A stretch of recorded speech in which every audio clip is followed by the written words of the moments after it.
বাংলাদেশের মানুষ প্রমাণ করেছে স্মরণকালের ইতিহাসে, পৃথিবীর ইতিহাসে এত বড় জানাজা আর দুই একটি ঘটেছে বলে আমাদের ধারণা নাই। কবর জিয়ারত করতে যে দোয়া লাগে আমরা সেই দোয়া পড়েছি। আমরা আল্লাহর কাছে কায়মনো বাক্যে প্রার্থনা করেছি আল্লাহ যেন ওনাকে ভেস্তে নসিব করেন।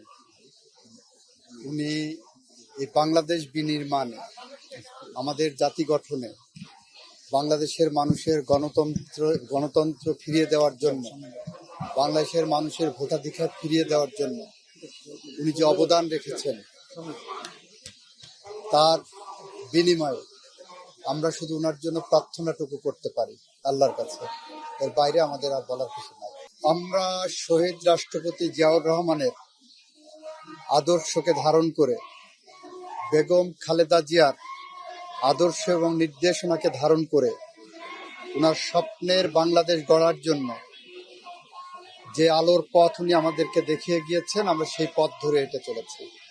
আমরা ওনার সেই স্বপ্নের বাংলাদেশ গড়ার প্রত্যয় নিয়ে বাংলাদেশের টেকনাফ থেকে তেঁতুলিয়া, রূপসা থেকে পাথুরিয়া পর্যন্ত বাংলাদেশ বিনির্মাণের কাজে নিয়োজিত আছি। আল্লাহ যাকে সম্মান দেন তার সম্মান কেউ আটকাতে পারেন না। উনি আদালতের মাধ্যমেই নির্দোষ প্রমাণিত হয়েছেন। আদালতই বলেছেন বেগম খালেদা জিয়া কোনো অপরাধ কখনো করেননি। এটা আমাদের নতুন করে বলার কিছু নাই।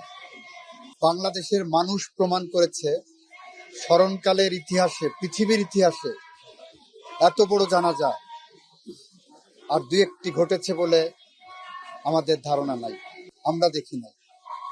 সুতরাং আল্লাহ যাকে ইজ্জত দেন, সম্মান দেন, তার ইজ্জত সম্মান কেউ সাময়িকভাবে কেড়ে নেওয়ার চেষ্টা করলেও সেটা কেউ কাটতে পারেন না।